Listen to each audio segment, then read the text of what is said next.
Jazz, under construction. Today our purpose is to detail the workings of each musician in a jazz trio. We have the bass, who sets the foundation for the music. We have the drummer, who I call the quarterback. And let it be known,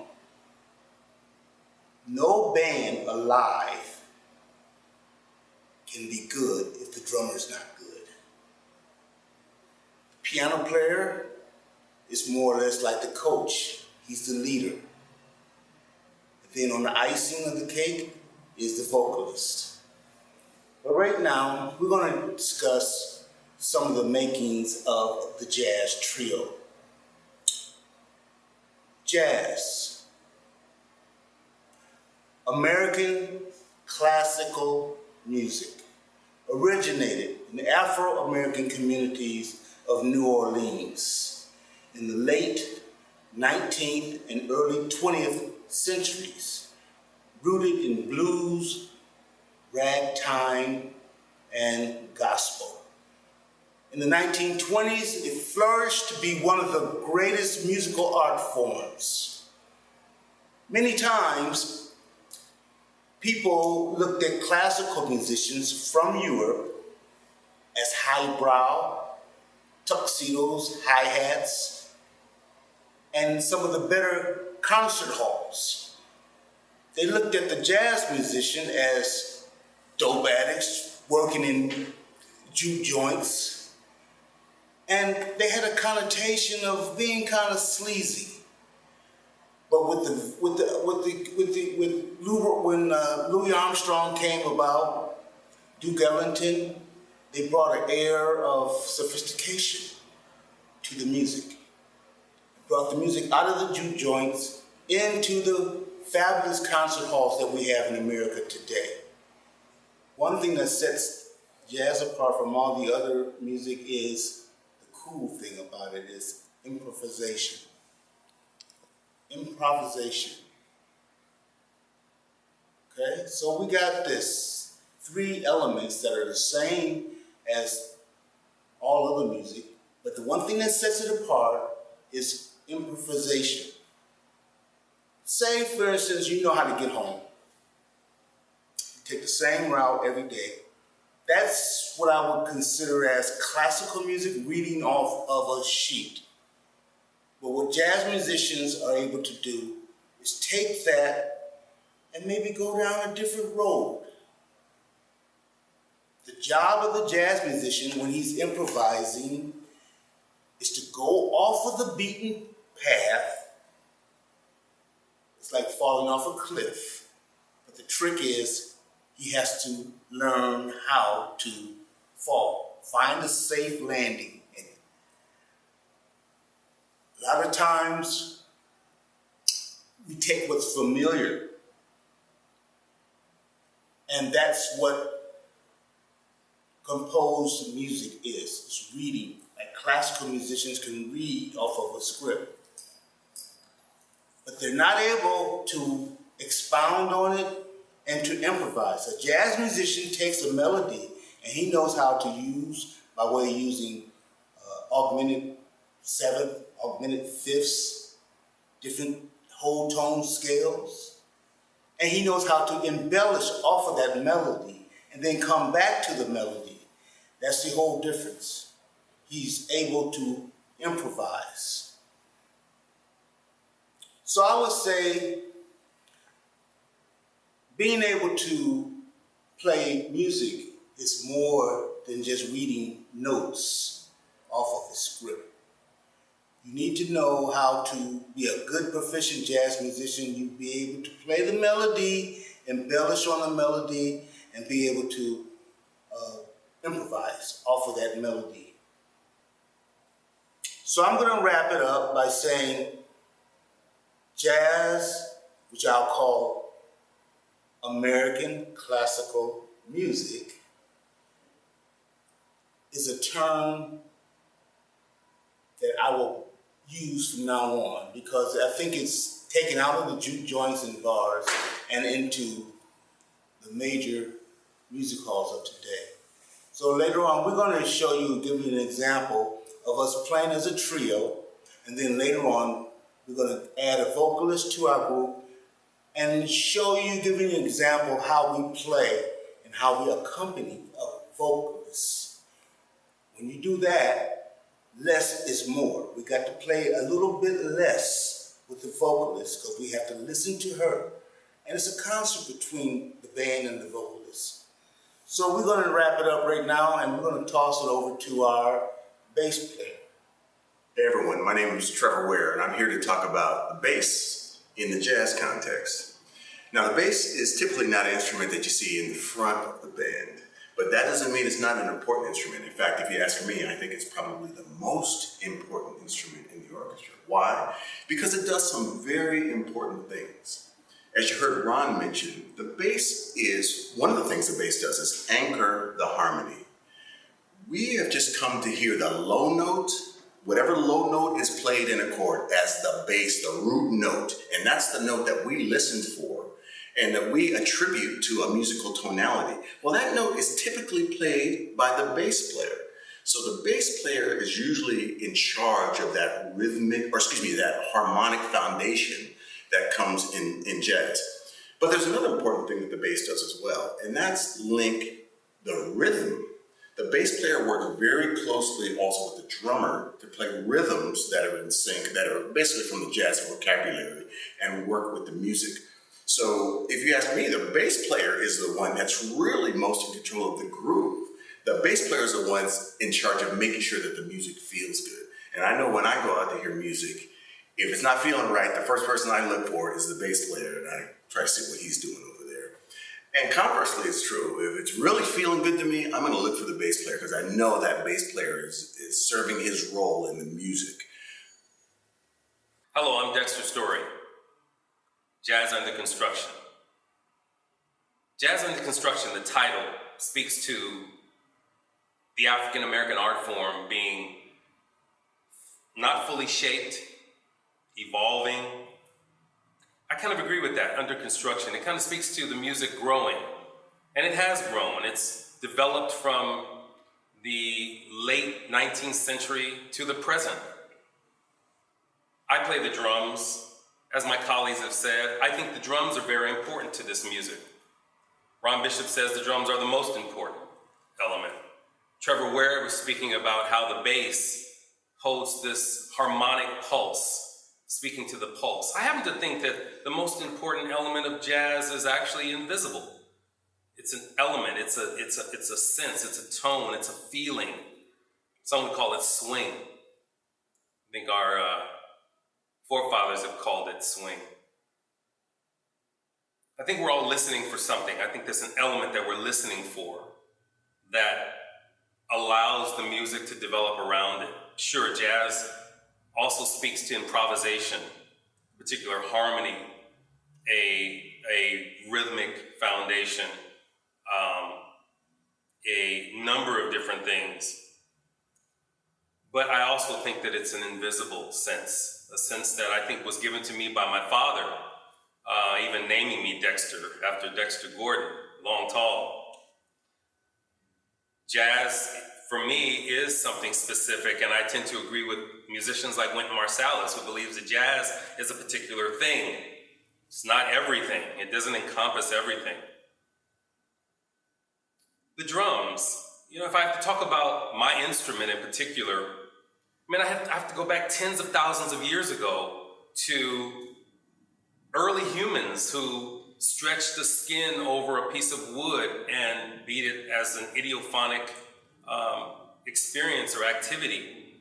And then fast forward to less than 100 years ago, where we start to see the development of the drum set from military instruments.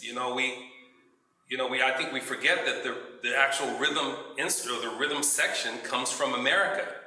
This was developed in different regions of the United States. Some say New Orleans first, but it moved to California, it moved to Chicago. New York was very prominent in this particular development of the rhythm section, but the drum set came together from the need to take this music indoors, to actually have this multitasking function of the rhythm, where the person, or let's say in the past where different people might play different elements of the drum set came from the need for one person to be able to multitask and play the large kick drum, which was a bass drum, the snare, the casse, as they call it in French, which was the snare function, the hi-hat, which was originally called a lowboy and came from the need to splash two cymbals together with two hands. This was transferred to the foot function.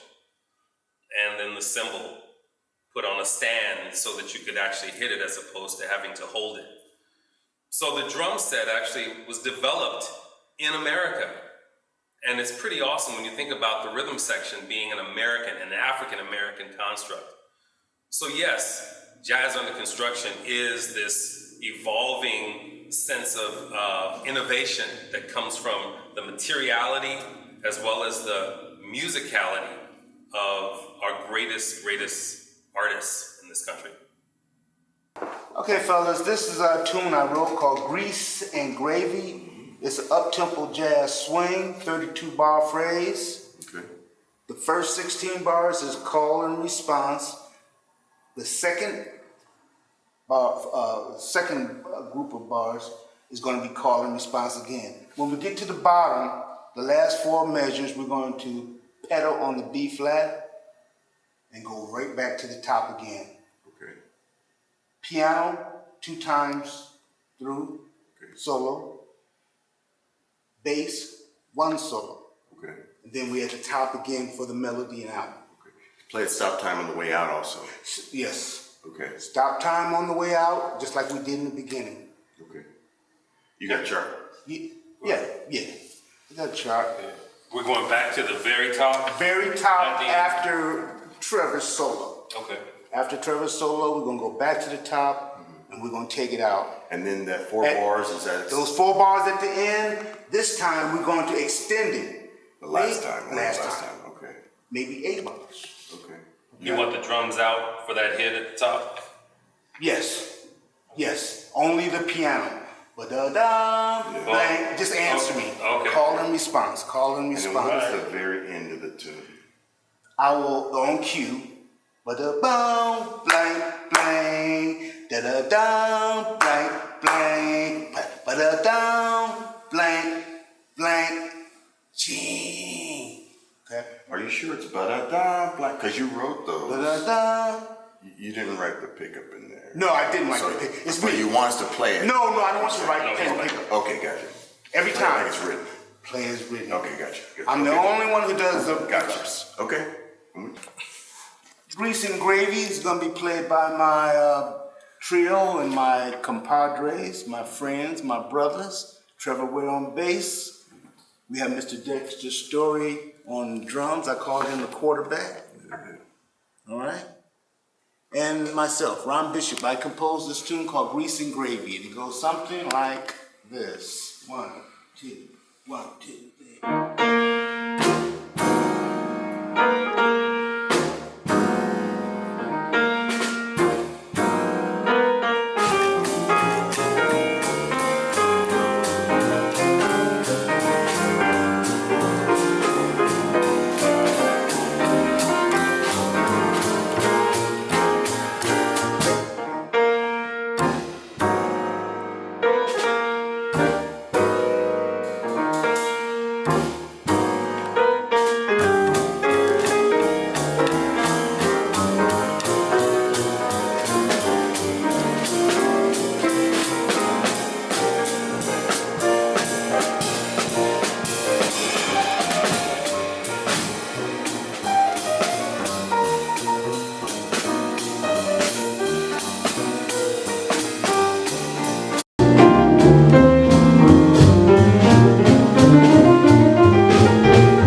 That feels good so that I can kind of like lead into the next phrasing comfortably.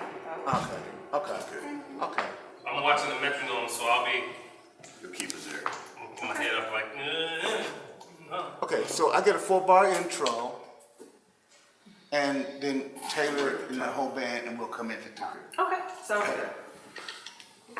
Blue and green. Okay. You don't own the rights to this song?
Hi, my name is Simone Harvey, and I'm a vocalist.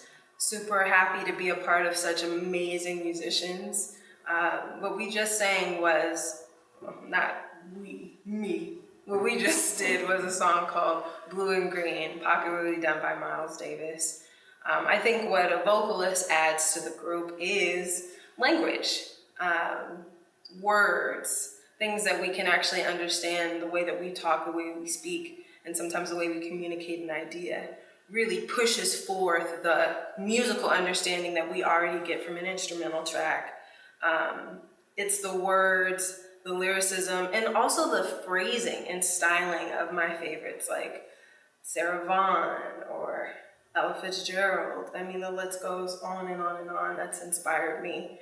The reason why I like this song in particular is a ballad is very different from, you know, a fast bebopathon where you're trying to scat as fast as you can, which is super, super hard and super, super admirable. But this one is teaching you restraint. And I think for any vocalist or musician that's interested in learning jazz, I think restraint is the first lesson, and one of the most valuable lessons you can learn is that less is more and that you are capable where you're at.